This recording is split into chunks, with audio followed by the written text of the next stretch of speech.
right, let's see. Okay, so I think I'm going to move on to introductions of our two speakers today.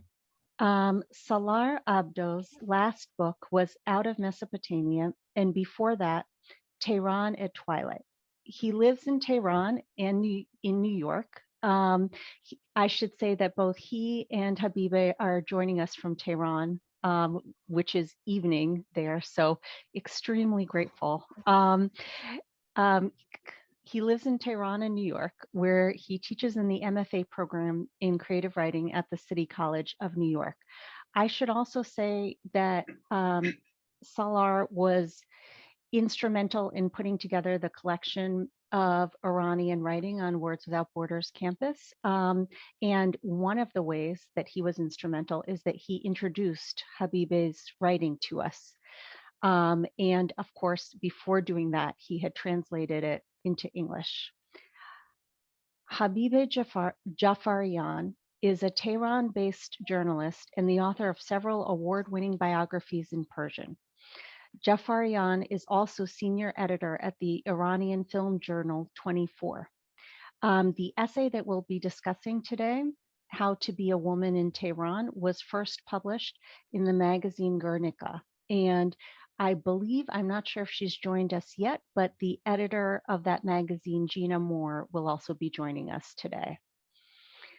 And I think with that, I'm going to hand things over to Salar and Habib, who will be beginning with a bilingual reading from her essay. And as she reads, I will also be sharing that essay in the screen in front of you.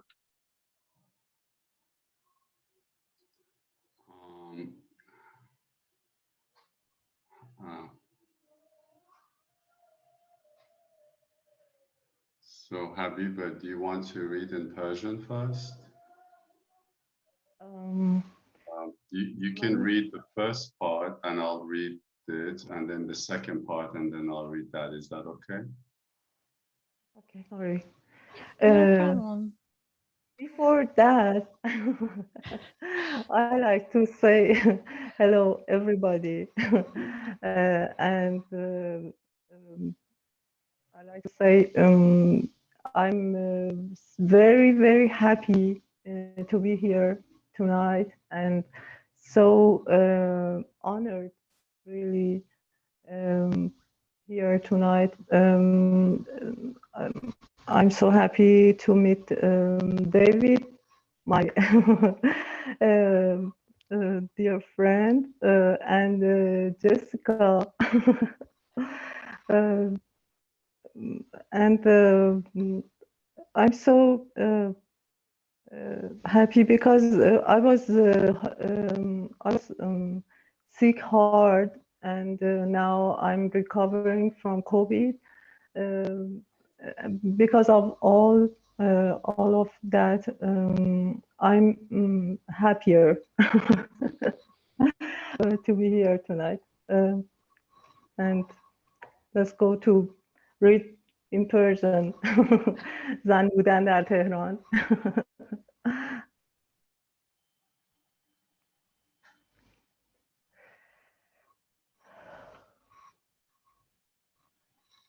مادرم هر وقت میخواست درباره 35 سال زندگی مشترکش با پدرم حرف بزند میگفت خلاصش میشود اینکه توی این زندگی من همیشه مرد خودم بودم و زن خودم.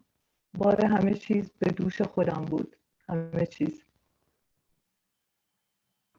در ایران، جایی که من به دنیا آمدم، بزرگ شدم، درس خواندم و سالهاست به عنوان یک روزنامه‌نگار کار میکنم، حکومت، تقدیر و مذهب همیشه طوری با زنها تا کردند که آنها میبایست زن خودشان باشند و مرد خودشان. به معنا شاید ایران جایی منحصر به فرد در دنیا باشد، جایی که در آن زنها با مردها مساوی‌اند، اما نامساوی‌اند.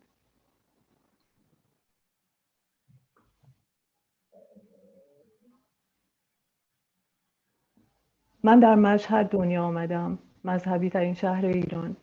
مذهبی ترین به این معنا که مشهد تنها شهر ایران است که در آن یک امام معصوم شیعه به خاک سپرده شده. اما مشهد انگار هیچ وقت شهر من نبوده است. این را از خیلی زود می‌دانستم، خیلی زود. از وقتی 11 سالم بود و پایبندی‌های انسانی سامرست موام را خواندم و در کتاب زیست شناسی برادرم که داشت دیپلم می‌گرفت و دزدکی می‌خواندمش، بچه‌ها چطوری درست می‌شوند و چطوری به دنیا می‌آیند. از وقتی یادم می‌آید شهر من مشهد نبود. من دلم می‌خواست بروم تهران، نقشه‌اش را داشتم و در حالی که 15 سالم بود آن را هر روز پهن می‌کردم کف اتاق کوچک یک خانه کارگری در مشهد که سر جمع 80 متر بود و 8 نفر در آن زندگی می‌کردند. خیابان‌هایش را بالا و پایین می‌کردم و میدان‌هایش را دور می‌زدم و به موزه‌هایش دقیق و تهرانش می‌چرخیدم. وقتی آمدم تهران، آمدم دانشگاه، شهری که هیچ وقت ندیده بودم را خیلی زود به جا آوردم و خیابان‌هایش انگار می‌آمده باشم و زندگی کرده باشم. به اشتباه یا وحشتم نمی‌انداختند. همه جا تنها می‌رفتم و همه جا می‌رفتم. از هفته‌نامه بی اسم و رسمی که برای سازمانی چاپ می‌شد و توانسته بودم کاری در آن بگیرم و ماهیانه پولی داشته باشم تا تهران که پاتوقم بود و میدان شوش که برای پرداخت قسط ماهیانه یک وام می‌رفتم و کوچه آبمنگل برای دیدن حمامی که صحنه‌ای از یک فیلم را در آن گرفته بودند. فیلمی که نوار ویدیویی‌اش را قاچاقی توی خانه دیده بودم و بعد از انقلاب نمایشش بود. و میدان محمدیه، چون فروغ فرخزاد در شعر ایمان بیاورین به آغاز فصل سرد درباره‌اش حرف زده بود. پدرم گاهی که زنگ میزد خوابگاه میگفت حالا همه جا میروی دخترم ولی تنها نرو. و وقتی میدید صدایی از من در نمیآید میگفت نرود میخ آهنی در سنگ. و بقیهش را انگار با خود زمزمه میکرد. مولا علی در نهج البلاغه میگوید بدترین صفات مردها بهترین صفات زنهاست، بخل، غرور و ترس. تو هیچ کدام اینها را نداری. من برای تو میترسم عزیز دلم.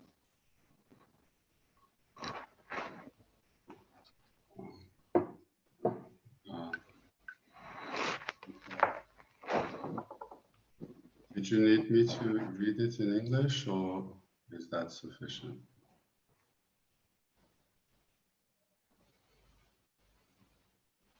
Salar, maybe if you could just read the first two paragraphs in English. Sure. Whenever my mother would talk to me about her 35 years of marriage to my father, she then on a familiar refrain, I was always my own woman and I was always my own man too. You see, I had to carry my own weight every day of every year, and I mean every bit of it. I understand what my mother meant. Iran is the country where I was born, went to school, and have worked as a professional journalist for 20 years.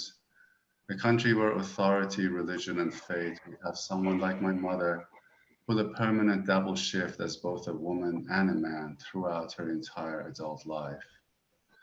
I can't say if as a country Iran is unique in this way, but I do know it is one place on earth that is emphatically this way.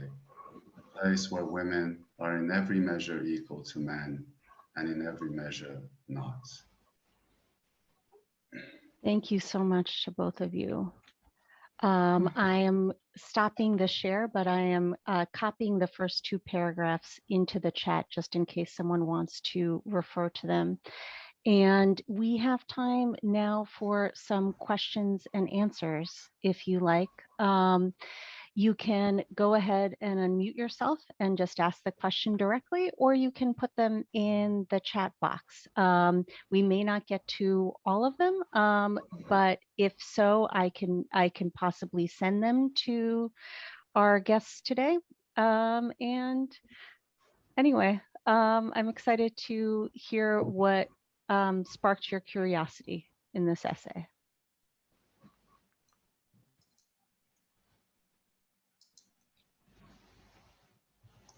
Can I begin? Absolutely. So I'm so curious to know how you began as a journalist, and in particular, understanding the barriers there were to women, and as your mother is a particular example. how you have been able to carve a path for yourself that has been so extraordinary.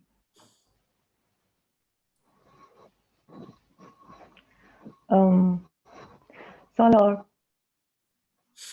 درباره مادرم پرسیدم که باید سوال بگم. اینه که چطوری تو اصلا خبرنگار شدی تو کشوری که تمام این سختی‌هایی رو که تو شرح میدی داره، این مسئله که تو توش بودی حالا چجوری بود، چجوری بود تصمیمت؟ من قبلش میخوام درباره قبل از اینکه وارد هر جوابی بشم دلم میخواد که 3 تا اسم اشاره کنم. اولیش مجله گورنیکاست و ادیتورش آیه مایکل آرچر و همینطور سالار عبدو، به خاطر اینکه اگر این 3 تا اسم نبودن فکر نمی‌کنم اصلا این مقاله به دنیا می اومد و به وجود می اومد. Before I begin, I want to quickly point out to Guernica magazine that started me on the path of actually writing and publishing in English, and its publisher Michael Archer, and also Salar Abdoh, who has been my partner all this time as my working partner. Go ahead. اینکه چطور شد که اصلا روزنامه نگار شدم، فکر میکنم که مهمترین بخشش به برادری برمیگرده در خانواده که از من مقداری بزرگتره، 6-7 سال بزرگتره و یه جوری میشه گفت منتور من و پدر معنوی منه. تحت تاثیر اون It started, I can say that it started with an older brother of mine who mentored me from a very young age on this path. نکته‌ای که البته هست اینه که با این برادر که منتور من و پدر معنوی من بوده یک رابطه دوچاره یک چالش دائم و یه جور کلنجار دائم بودم من، یعنی همونقدر که ازش یاد گرفتم مجبور شدم جاهایی ایستادگی در مقابلش. The issue with this brother who has always been my mentor is that I've also had to sort of stand my ground vis-a-vis this amazing brother throughout pretty much all of my life. ولی خب اگر حضور اون نمی بود که خودش هم بعدها فیلمساز شد، روزنامه‌نگار و مستندساز هست و در افغانستان اون حرفه اصلیش رو انجام داده، بعید میدونم که یعنی زندگی من شکل دیگه‌ای پیدا می‌کرد و فکر نمی‌کنم این مقاله هم نوشته می‌شد. و البته دارم میخواد اضافه کنم به جز اون اراده و یک سرسخته‌ای که در درون خودم بوده. This brother became a correspondent, particularly in Afghanistan. He had a long history of being a combat reporter, and he mentored me into my way into this business. But at the same time, I have to also say that it was my own persistence and hard work that made me persevere and flourish in this path. Thank you. So we also, before we move on, I just want to put a link There's another essay by Habibe on our site in which she talks about her brother. It's called For the Love of the Books, and it's excellent. And now we have a question from Christine Kellogg. And after Habibe and Salar answer, I also have an answer or two for this. So she writes, "Hi, I work with high school and college students. We have a lot of students from around the world. How would you recommend building background knowledge before reading this essay with students? I think students will love your memoir." She writes below that she loved it too, and she thanks you for sharing it. سوال حبیبه اینه که من که میخوام مثلا به دبیرستانیا این مقاله تو رو درس بدم و هر کی که این مقاله رو میخونه خیلی دوستش داره چه بک‌گراندی بهشون بدم از مملکت، از فرهنگ که اینا بتونن بهتر اینو بگیرن.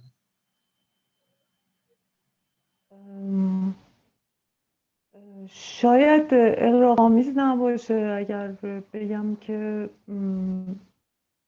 اینجا در کشور من، شاید در خیلی از جاهای دیگه دنیا همین شکلی باشه، اما برای رسیدن به اون نقطه‌ای که شما بتونین نویسنده باشین و حالا مثلا یک چیزی شبیه اینی که من نوشتم بنویسین، واقعا مجبورین آدم بسیار پوسکلفتی باشین. In a country such as mine, and probably in many other countries similar to Iran, you really need to have a very thick skin to be able to live as a writer. یعنی من به عنوان یک زن اینجا و به عنوان یه آدمی که میخواد یه زندگی در واقع هنرمندانه داشته باشه، یعنی یک شکلی از هنر رو دنبال کنه، مجبورین مدام با خیلی چیزا بجنگین. این چیزا میتونن ذهنیت باشن یا چیزای موانع خیلی عینی باشن. As a woman, but as also just a regular human being in a place like Iran, one has to always be on one's guard and fight for the things what wants to achieve, and those things can be both interior things that culture has imposed from way back, and also exterior things, just plain everyday laws that keep you from achieving the things you need to achieve. چون من در یک خانواده در واقع کارگری به دنیا اومدم، پدرم کارگر بودن، هرچند که از طرف خانواده فشار نبودم بابت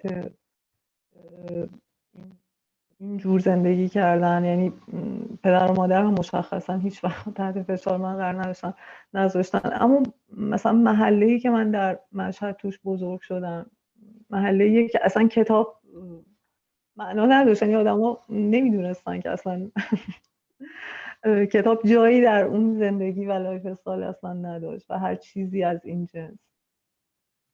I grew up in a very blue collar family in a poor part of the city of Mashhad, which is near Afghanistan, and even though my family never kept me from pursuing my interests, in the neighborhood that I grew up in, the idea of books, of actually reading books, just plain did not exist.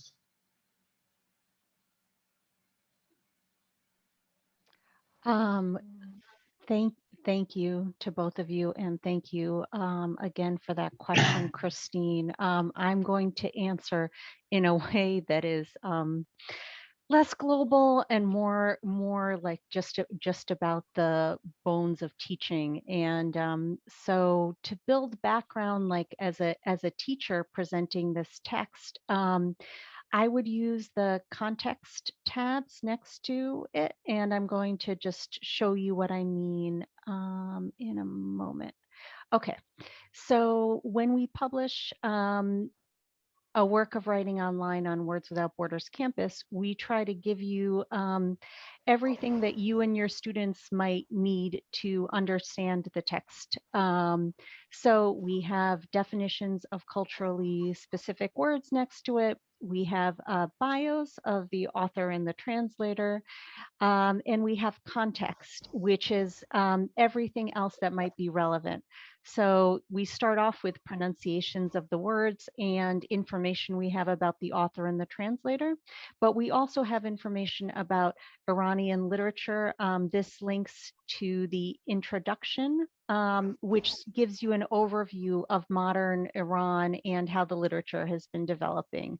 Mostly these introductions are for teachers or students with a high reading level, but the teachers can then go and present some of the more relevant information themselves. And then things about some of the issues that Habibe has mentioned already, like workplace discrimination in Iran and also all over the world, and the Green Movement, pro-democracy protests that she refers to, and the city that she came from, Mashhad. You can look at photographs of it, and you can also compare it to Tehran to see what it might have been like to come from one place to another. And finally, there's a country profile from encyclopedia.com. So that is the more like practical answer to that to that question, the much less literary one. Okay, and we have one more question, and I think we'll have to, well, we can maybe take one more after that, and then we'll have to stop. So here from Mandana, Habibe Khanum. I hope I pronounced that somewhat okay. Yeah. I was especially taken with your comment in the essay about Iran being, quote, a place where women are in every measure equal to men and in every measure not, which says so much, so subtly. My question, though, is about the range of writing you do so well, from journalism to personal essay to biography. Is there one genre, one type of writing that speaks to you more? Is one easier than the other with respect to societal support or censorship? Thank you and Salar so much. This talk is so meaningful. سوال فهمیدی؟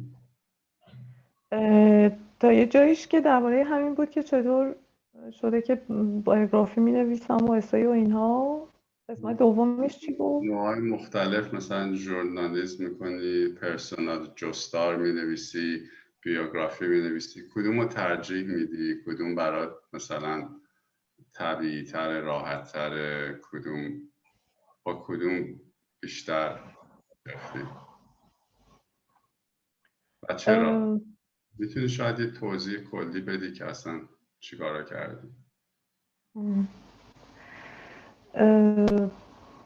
برای من به این اندازه، یعنی به این اندازه که مرزهاشون انقدر جدا و معلوم باشه، اینطور نیست. یعنی اینها چیزای انقدر جدایی نیستن. روزنامه نگاری، نویسندگی، جستار نویسی و بعد از اون در دوره‌های مختلف زندگی و میتونم بگم که سن توش خیلی اهمیت داره، اینا برای شما اولویت‌هاش تغییر میکنه. میشه صبر کنی همینجا. I want to say that for me, the borders between these various genres, reportage, personal essay writing, and biography, there's not a clear delineation between them for me. And one thing that becomes more pronounced is with age. as I grow older and I become more, as a writer, some, one genre or one form takes a precedence over the other for me. مثلا شاید 10 سال پیش روزنامه نگاری برای من جذابیت بیشتری داشت. روزنامه نگاری شاید به معنای خبرنگاریش، به همون معنای ماجرانش، و وقت بیشتری برای اون صرف می‌کردم. ولی الان خیلی برام خوشایندتره و جذابتره که کار زندگی نامه بکنم، جستجو کنم و توی اون شاخه وقت بذارم. Like until about 12 years ago, it was I was more attracted. When I was younger, I was more attracted to the classical reporter sort of work, newspaper work. But as I've grown older and have had more experience, I'm more drawn to writing biographies and also personal essays.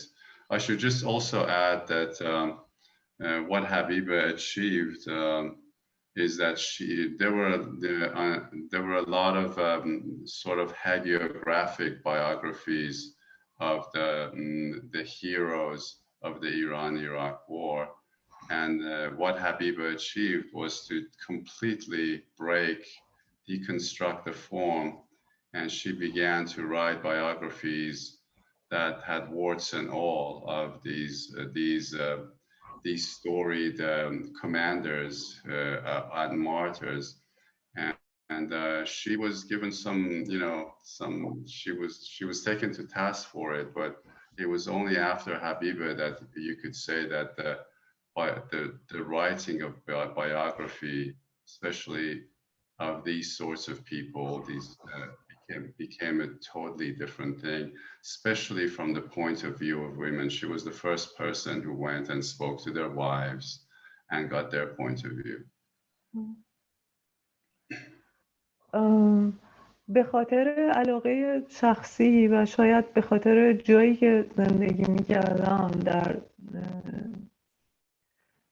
نزدیک به مرزهای شرقی ما در افغانستان، جنگ و هر چیزی که به اون مربوط بوده خیلی همیشه برام مسئله بوده و شاید در این باب اتفاق، یعنی موضوعی پیشنهاد بشه یا چیزی پیش بیاد که خودم بهش علاقه شخصی داشته باشم، این کارو میکنم. یعنی برای همین گفتم مرزهاش خیلی چیز نیست، قطعی نیست. ممکنه الان کار اینطوری پیش بیاد و من انجام بدم. Because I grew up in the Northeast, like what's considered sort of Central Asia, close to Afghanistan, and war has always been integral part of my growing up to this very day. I'm sort of drawn to writing about war, and for that reason, whenever there is an invitation to do that, to write about war or warriors, I have always taken the offer, and I have done it. And for that reason also, I have done it in different forms. And so the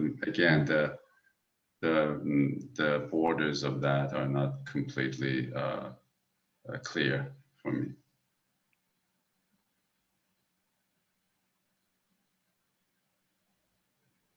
We have a couple more questions, if the two of you are up for it, and I think that then we'll end. We'll end with this part of it. Thank you so much, both of you, for your generous answers and remarkable translation, Salar. I've been taking notes in the chat box as we've been going. I'd like to know, this is from Margot, I'd like to know if Habibe has traveled outside of Iran.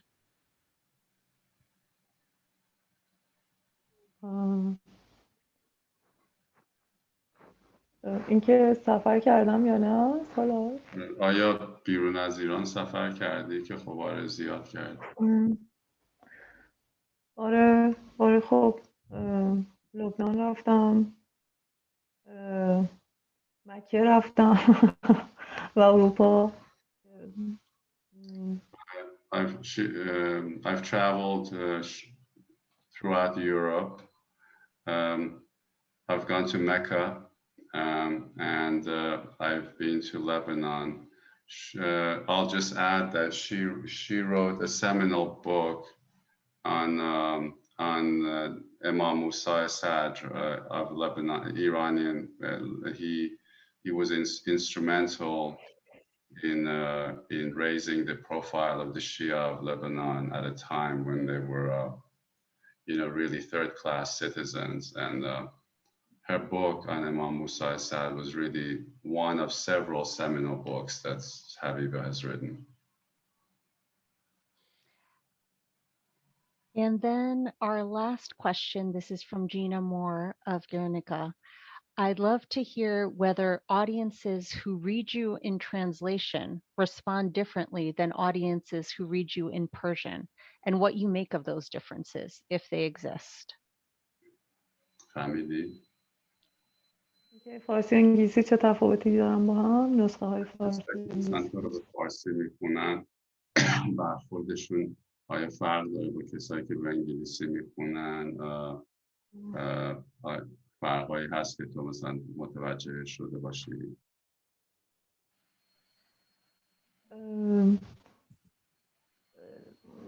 وقتی اولین بار قرار شد که ترجمه بشه متنی ازم به انگلیسی که همین متن بود تصورم خیلی متفاوت بود. یعنی فکر میکردم که عکس العمل هایی که میبینم خیلی متفاوته با اون چیزی که در ایران میبینم، اما در عمل خیلی غافلگیر شدم، چون که در واقع توش یعنی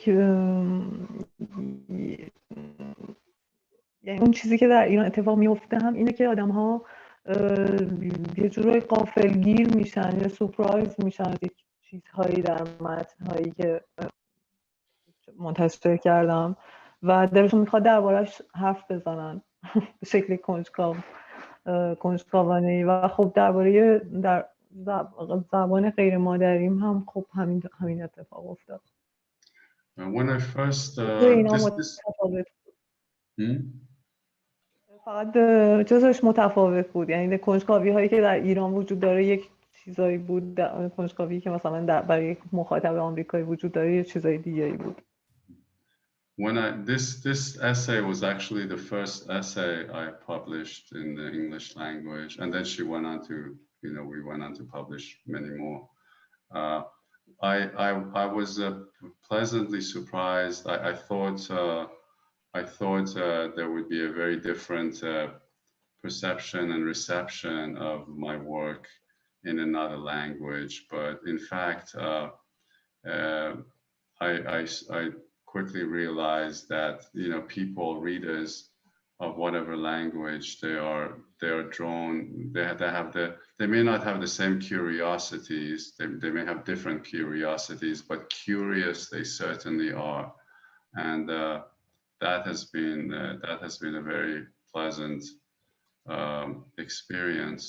I just want to add, because I'm working on a project now for a journal where Habibe is writing.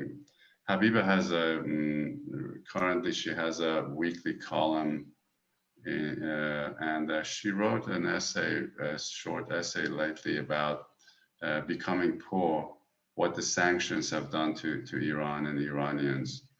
And she writes about having to, and this has happened to a lot of Iranians in Tehran, especially with the real estate going up and rentals going up. She talks about having to move from a better part of town to a lesser part of town, and she did not expect. Then she's going into the elevator one day in a part of town that she never wanted to live in, And the person in the elevator says to her, and this happens to her a lot, they say, "Oh, you're Habibe Jafarian. I read your biography of Kaveh Golestan." Kaveh Golestan was like a very eminent war photographer that died, was killed in Iraq. So, and then she talks about, you know, the basic elegance and decency of the people that she lives in this new neighborhood. It's a heartbreakingly beautiful essay that I'm working on. She's working on. We're working on together. But it happens a lot here with Habiba, especially. Sometimes they call her the mother of nonfiction of Iran. I've heard that I just once. Go ahead. یه نکته میخواستم اضافه کنم. حدس میزنم یعنی دلیل اینکه اینجا در ایران آدما مخصوصا الان کمتر، ولی در سالهای یکم قبلتر که من شروع به اسای نویسی کرده بودم در مجله داستان، دلیل اینکه اینجا آدم ها سورپرایز می شدن و کنجکاوی هاشون سر من میریخت، باران کنجکاویشون، فکر میکنم اون اول شخص قوی یا اون خود قوی بود که من از خودم در متنها بروز میدادم. یک جور خود افشاگری که اینجا در ایران خیلی، مخصوصا یک زن، خیلی مرسوم نبود که انجام بده. در باره مخاطب انگلیسی زبون، خب این کنجکاوی معطوف به یه چیزای دیگه ای میشه قاعدتاً، چیزایی که خب برای کسی که در ایران زندگی نمیکنه حتما همیشه سواله و جالبه. That's a very important point. She points out that when I first started doing these personal essays in a former journal, I wrote from the first person point of view of a very strong woman. And this was a very new thing for Iranians to actually read. So their curiosity was piqued by something that they had never read before. It was a new form, and it was a new concept to them.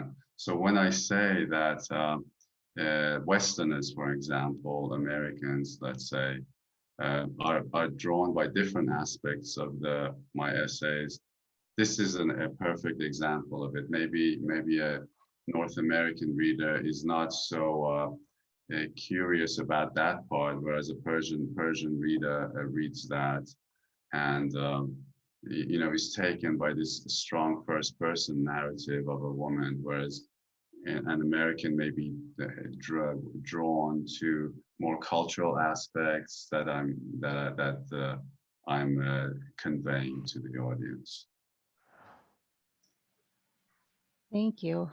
There was also a lot of curiosity in the comments about where this new essay will be coming out, where we can read it. There's a very fantastic, relatively new journal called Stranger's Guide. They asked me to do it. They're doing a Tehran issue, and so of course Habiba was a shoo-in, but I've collected some very excellent pieces already, and a few of the photographers I know.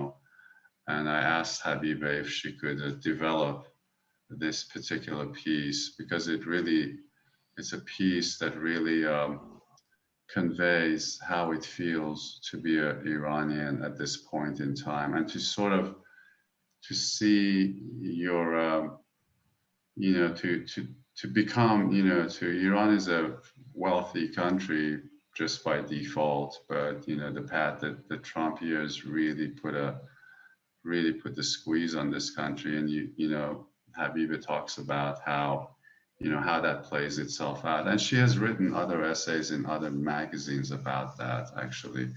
But it's the nuance of, you know, in this particular essay, how she describes, you know, like the beauty that you find where you didn't expect it, and the elegance of human beings, and you find readers.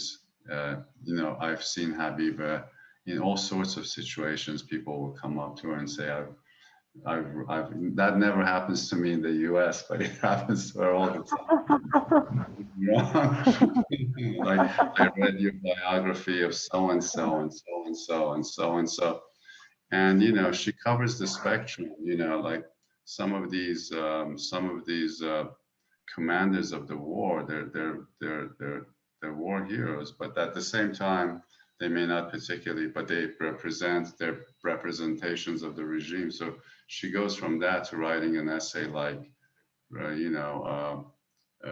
to Be a Woman in Tehran. So she really covers the spectrum, and she tries to, if I may say, always find the nuance and justice and fairness.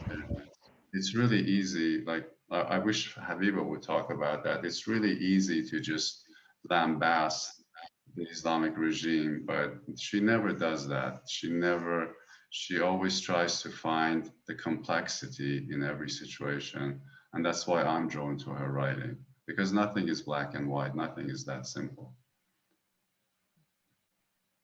Thank you so much, Habiba and Salar. We're going to move on now. And although it's a rather intimidating prospect to talk about an essay in front of the author and the translator and the editor who first published it, I'm going to give it a shot, and I hope the participants join me. So what Salar just said, and the earlier comment about finding readers in unexpected places, bring me to how I was thinking about the title as we were developing this work. One thing that I think this essay could do really well is model the kind of thinking that Salar was talking about, the nuanced thinking about cultural expectations for students. As a point of discussion in the terms of this essay, and what Habiba writes about being a woman in Tehran, and also perhaps in a larger way, because a lot of us deal with different environmental or cultural expectations. And I guess I'll start with just a quick personal note, which is I was reminded of being a teacher in New York for the first time. I don't know if there are any other teachers from the city here, but a lot of people wanted to tell me, and later also when I was visiting schools in a different context, teaching along with the teachers, I got a lot of advice, and a lot of it was something like, be very mean from the very beginning. Don't smile at any students. Otherwise, they'll take advantage of you. And that might well work for some. I mean, I'm sure that it works for some people, but it didn't work for me at all. I felt like I was playing a part badly, and I think the students could tell also. And it's not like these expectations, they would be simple if they were completely wrong and obviously wrong and you just knew you could ignore them. But there's something that's a little seductive about them, and that's because they're a little bit true. There's a little bit of truth to that like you have to be consistent as a teacher. But I found that the rest of it didn't really apply to me at all. And I think that it's like the one size fits all approach. Like there's one way to be a woman in Tehran. There's one way to be a teacher in New York. And then I started thinking about stories that I've heard from students and from friends about other expectations that they've come across. So like one thing I was thinking about was how to suddenly be a distance learning teacher in the middle of a pandemic, like the expectations that were put on people there, or how to be a Spanish speaker in a grocery store, or how to be an immigrant in Trump's America, or how to be an autistic student in a mainstream class. And I was wondering whether other examples have come to mind for other people who have read this essay of expectations for an environment that are too rigid, too black and white, that don't allow for nuance.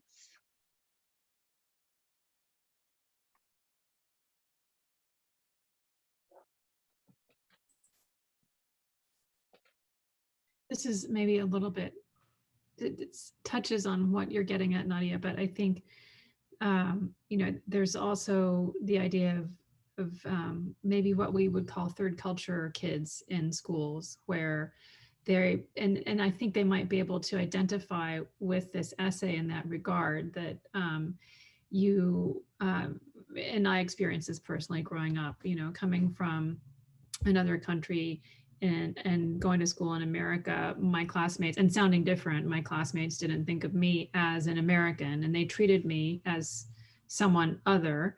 But then when I went back to my homeland and would hang out with my same age cousins, they would call me the Yankee. And so I didn't, you know, there's this thing of not belonging and, you know, getting comfortable in that place where you just eventually accept that you probably never will belong. You know, and I think that that's perhaps a way in for students of different ages to think about this essay as well.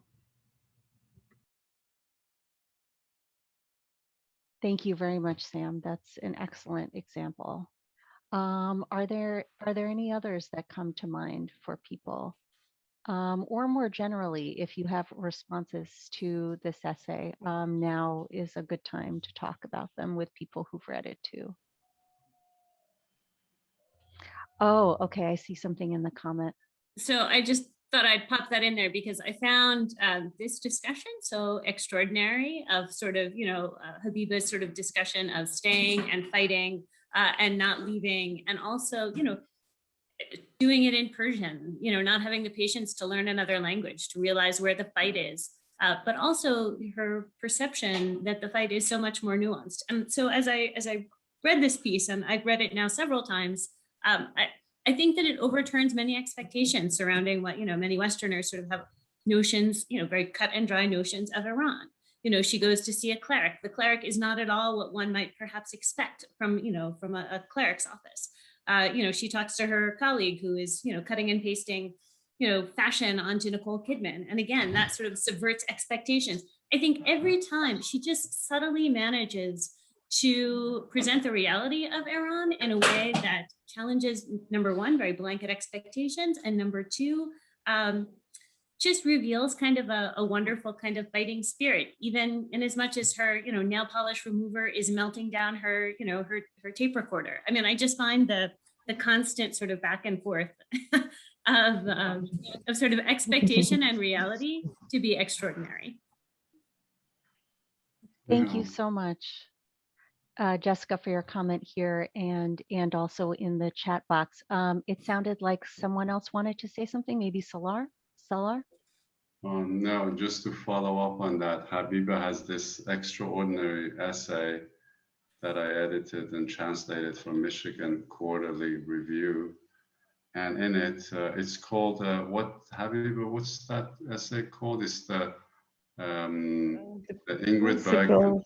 Ingrid Bergman principle. It's an extraordinary essay. And in it, she talks about a lot of things, but it's an example of, you know, there's a particular photograph of the family of Bergman and, you know, and that the publisher would not let her. And she stood her ground once again, and she won.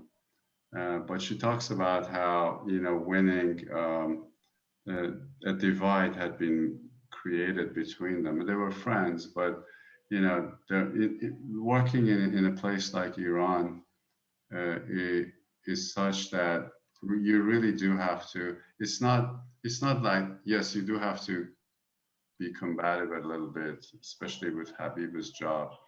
But even when you get your way, it doesn't end. You know, like you may succeed in having that Bergman photograph because without it, that essay is not, that piece is not quite that piece.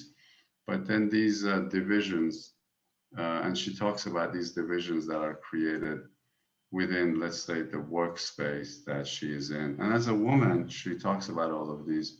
It's just, it becomes much more complicated, and it sort of, it carries over every aspect of your life. It's not that men don't experience this also, but Habiba always talks about how, in her essays, like even something as simple as, mm, renting a, being a single woman and renting a place. It's not that you cannot do it, but there's all these factors that are involved, and it becomes exhausting. And I would love for Habiba to add something to that. میتونی یه چیزی بگی؟ آره، دلم میخواست که به این اشاره کنم که اینکه تو باید بجنگی برای هر چیز بزرگ و کوچکی. یعنی مثلا من برای اینکه سر کاری که میرفتم مثلا بتونم اینو بپوشم و مثلا مقنعه نپوشم، مجبورم بجنگم. یعنی مجبور شدم جلوی یک مثلا سازمان عریض و تحویل وایسم و مثلا برم تا خیلی کارهای دیگه. ولی چیزی که دلم میخواد تأکید کنم، فکر میکنم اینه که به یک معنا فکر میکنم همه آدم ها، یعنی این اسنس زندگیه یه جورایی. و من همیشه میگم به دوستانم، میگم هیچ شورتکاتی وجود نداره برای یک کار، برای اینکه یک کار رو واقعا به کمال انجام بدی. من زندگی کردم اینکه حقش ادا بشه همین جوره. فکر میکنم در هر جای در کشور من قطعا خیلی سخت‌تر و بیشتر که من از خود اینگرید برگمن هم یاد گرفتم و عنوان اون متن هست همینه، چون فکر میکنم اون زن هم همین کارو کرد. Bravo, well said. Let me see, what she said was very sophisticated. She says that I've had to, like, Habiba always wears a light hijab in public, but at the workplace, she says, I've had to fight not to wear the more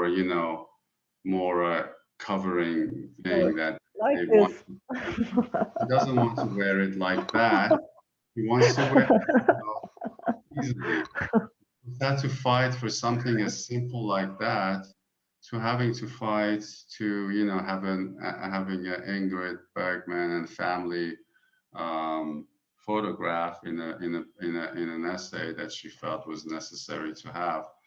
And the point that she wants to draw is that she says, I always tell my friends and my colleagues is that there is no shortcut in life. If you want to do something well, whether it's teaching or writing or whatever, you have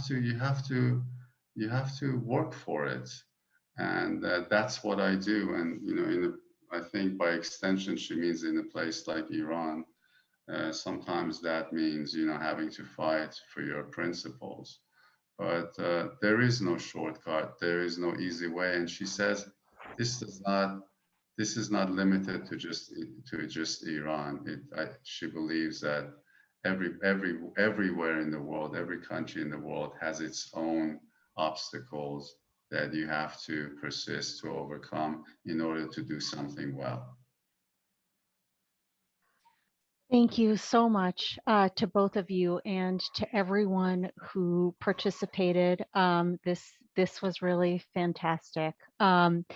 It'll help us to keep planning for sessions like this if people can take a few minutes and fill out the survey that I'm linking to in the chat.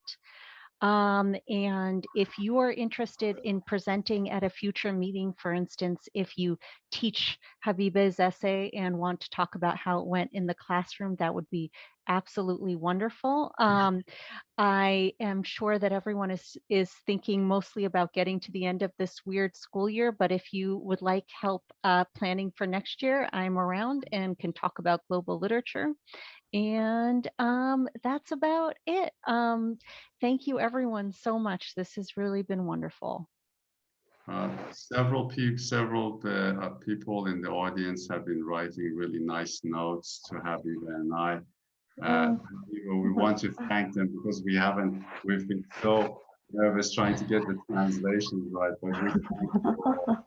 با هم یه مرسی بگو خواهش میکنم حبیبه.